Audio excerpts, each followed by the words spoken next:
क्या आपने कभी सोचा है कि दुनिया का वो देश जिसके पास धरती का सबसे बड़ा तेल का खजाना था, जो कभी दक्षिण अमेरिका का सऊदी अरब कहलाता था, आज वहां के लोग कचरे के ढेर में रोटियां क्यों तलाश रहे हैं? मैं बात कर रहा हूं वेनेजुएला की। एक ऐसा देश जो सोने की थाली में खा सकता था, आज दाने दाने को मोहताज है। और आज की इस सुबह ठीक उसी काली परछाई का रुख भारत की तरफ हो गया है। अमेरिका के राष्ट्रपति डोनाल्ड ट्रंप की चेतावनी साफ है, सीधी है और बेहद खतरनाक है। भारत हमारी बात मान ले, वरना जो हाल वेनेजुएला का हुआ वही भारत का करेंगे। यह सिर्फ एक सियासी बयान नहीं है, यह एक अल्टीमेटम है। यह एक महाशक्ति की हताशा है जो अपनी गिरती हुई साख को बचाने के लिए भारत जैसे विशाल देश को बलि का बकरा बनाना चाहती है। आज के इस वीडियो में हम उस कड़वी सच्चाई का डीएनए टेस्ट करेंगे जिसे आपसे छुपाया जा रहा है। हम जानेंगे कि आखिर ट्रंप भारत के पीछे हाथ धोकर क्यों पड़ गए हैं। क्या वाकई भारत अगला वेनेजुएला बनने की राह पर है? अमेरिका हमारे किसानों और हमारी डेयरी इंडस्ट्री को क्यों खत्म करना चाहता है? और सबसे बड़ा सवाल, अगर भारत ने अमेरिका के सामने घुटने नहीं टेके तो क्या हम अमेरिका के आर्थिक परमाणु बम यानी सैंक्शंस का सामना कर पाएंगे? यह वीडियो आपकी और आपके परिवार के भविष्य से जुड़ा है, इसलिए इसकी एक एक बात को गौर से सुनिएगा। कहानी की शुरुआत होती है ट्रंप के उस ताजा बयान से जिसने पूरी दुनिया में खलबली मचा दी है। ट्रंप ने भारत को एक बार फिर टैरिफ किंग कहा है। उनका आरोप है कि भारत अमेरिकी कंपनियों के साथ नाइंसाफी कर रहा है, लेकिन इस बार उनके तेवर बहुत अलग है। वेनेजुएला में अभी हाल ही में जो तख्ता पलट और आर्थिक तबाही हुई, उसका उदाहरण देते हुए ट्रंप ने कहा है कि जो देश अमेरिका के आर्थिक हितों के खिलाफ जाएगा उसका अंजाम अच्छा नहीं होगा। उन्होंने सार संकेत दिया है कि अगर भारत ने तुरंत एक नई ट्रेड डील साइन नहीं की तो अमेरिका भारत पर कड़े आर्थिक प्रतिबंध लगा सकता है। इस धमकी को समझने के लिए हमें पहले वेनेजुएला मॉडल को समझना होगा। आखिर अमेरिका ने वेनेजुएला को बर्बाद कैसे किया? बहुत से लोग सोचते हैं कि वेनेजुएला अपनी सरकार की गलतियों से बर्बाद हुआ। यह सच है, लेकिन यह पूरा सच नहीं है। असली खेल था निर्भरता का जाल। अमेरिका ने दशकों तक वेनेजुएला को सिर्फ तेल बेचने पर मजबूर किया। वेनेजुएला को इतना आलसी बना दिया गया कि उन्होंने अपनी खेती बाड़ी बंद कर दी। सुई से लेकर अनाज तक सब कुछ अमेरिका से आयात होने लगा। जब वेनेजुएला पूरी तरह अमेरिका पर निर्भर हो गया, तब अमेरिका ने अपना असली रंग दिखाया और प्रतिबंध लगा दिए। नतीजा क्या हुआ? जिस देश के पास अरबों डॉलर का तेल था, वहां खाने के लाले पड़ गए। अब ट्रंप यही फॉर्मूला भारत पर आजमाना चाहते हैं। अब आप पूछेंगे कि भारत पर यह फॉर्मूला कैसे लागू होगा? हम तो तेल पर निर्भर नहीं है। बिल्कुल सही, लेकिन अमेरिका भारत के लिए एक दूसरा जाल बुन रहा है और उस जाल का नाम है कृषि और डेयरी समझौता। अमेरिका पिछले कई सालों से भारत पर दबाव बना रहा है कि हम अपने डेयरी और कृषि बाजार को अमेरिकी कंपनियों के लिए पूरी तरह खोल दें। आपको लग सकता है कि अगर अमेरिका से सस्ता दूध, चीज या चिकन भारत आ जाएगा तो इसमें बुराई क्या है? महंगाई कम होगी, मिडिल क्लास खुश होगा। लेकिन यहीं पर वो वेनेजुएला वाला धोखा छिपा है। इसे गहराई से समझिए। अमेरिका में खेती और डेयरी का काम कॉर्पोरेट मशीनरी करती है। वहां एक एक कंपनी के पास 50-50 हजार गायें होती हैं। सरकार उन कंपनियों को अरबों डॉलर की सब्सिडी देती है। इसका मतलब यह है कि अमेरिका का किसान पानी के भाव पर भी दूध और अनाज बेच सकता है। दूसरी तरफ भारत है। हमारे यहां दूध वो गरीब किसान पैदा करता है जिसके पास सिर्फ 1 या 2 भैंसें हैं। अमूल जैसी हजारों सहकारी समितियां इन्हीं छोटे किसानों की रीढ़ की हड्डी हैं। 10 करोड़ से ज्यादा परिवार सिर्फ दूध बेचकर अपना घर चलाते हैं। अब जरा उस मंजर की कल्पना कीजिए जो ट्रंप चाहते हैं। भारत दबाव में आकर यह डील साइन कर देता है तो अगले ही महीने भारत के बाजारों में अमेरिका का सस्ता दूध और मिल्क पाउडर भर जाएगा। हो सकता है वो 20 रुपये लीटर दूध बेचने लगे।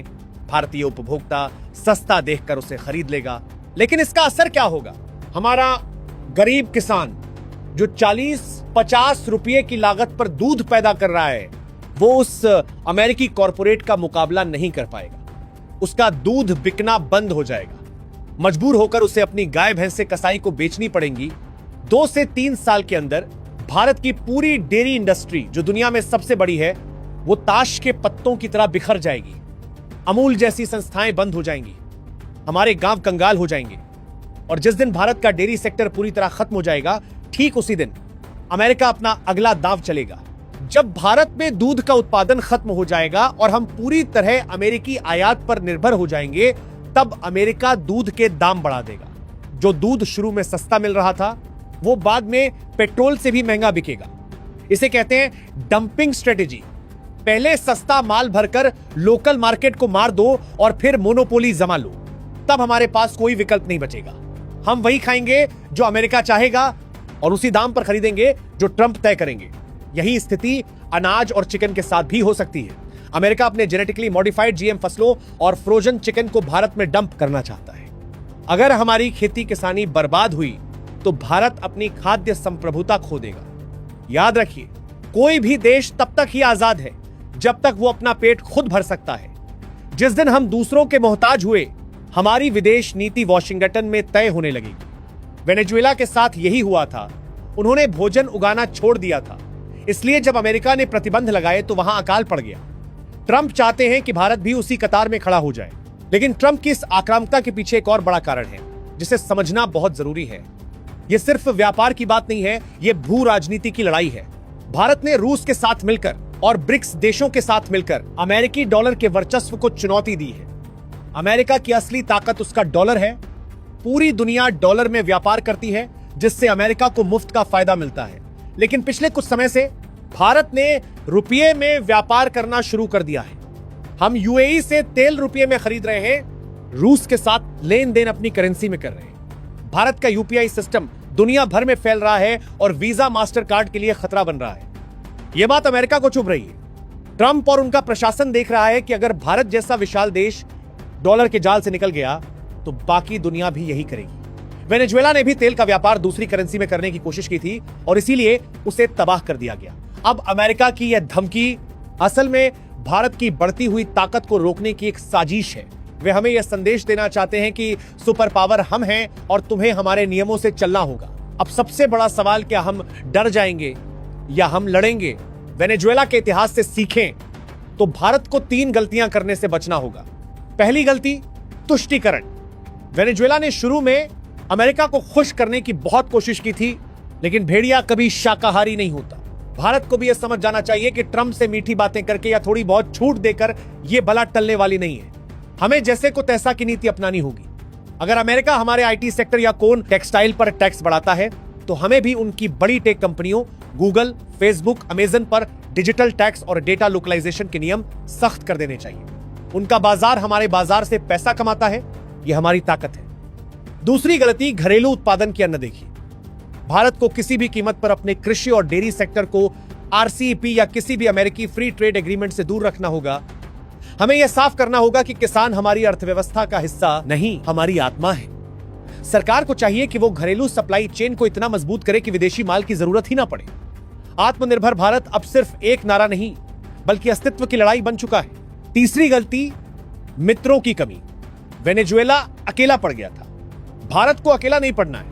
हमें ग्लोबल साउथ यानी अफ्रीका, लैटिन अमेरिका और एशिया के देशों के साथ मिलकर एक ऐसा आर्थिक ढांचा खड़ा करना होगा जो पश्चिमी प्रतिबंधों से सुरक्षित हो। अगर ट्रंप दरवाजे बंद करते हैं तो हमें नए दरवाजे खोलने होंगे। दोस्तों, यह लड़ाई आसान नहीं होने वाली। आने वाले दिनों में आप देखेंगे कि पश्चिमी मीडिया भारत के खिलाफ बहुत जहर उगलेगा। वे भारत में मानवाधिकारों का मुद्दा उठाएंगे, हमारी सरकार को तानाशाह बताएंगे और तरह तरह के प्रोपेगेंडा चलाएंगे। यह सब उस हाइब्रिड वॉर का हिस्सा है जिसका मकसद भारत पर दबाव बनाना है ताकि हम वो ट्रेड डील साइन कर दें। लेकिन हमें याद रखना होगा कि सस्ता सामान हमारी आजादी से ज्यादा कीमती नहीं हो सकता। अगर आज हम 10-20 रुपए के फायदे के लिए अमेरिकी सामान खरीदने लगे तो कल हमारी आने वाली पीढ़ियां गुलाम हो जाएंगी। ईस्ट इंडिया कंपनी भी तो व्यापार करने ही आई थी, याद है ना? वे भी सस्ता कपड़ा और सामान लाए थे और नतीजा 200 साल की गुलामी। ट्रंप की यह डील 21वीं सदी की ईस्ट इंडिया कंपनी जैसी ही है। इस वीडियो को सिर्फ एक जानकारी मानकर मत छोड़िएगा, यह एक चेतावनी है। इसे अपने दोस्तों, परिवार और हर उस ग्रुप में शेयर करें जहां देश की बात होती है। देश के हर नागरिक को यह बड़ी साजिश समझनी होगी। हम झुकेंगे नहीं, हम रुकेंगे नहीं। भारत अपनी राह खुद बनाएगा। अगर आपको यह विश्लेषण दमदार और तार्किक लगा हो तो कमेंट बॉक्स में जय हिंद लिखकर अपनी आवाज बुलंद करें। और हां, चैनल को सब्सक्राइब करना ना भूलें, क्योंकि इस ट्रेड वॉर की हर अगली अपडेट हम सबसे पहले सबसे सटीक तरीके से आप तक पहुंचाएंगे।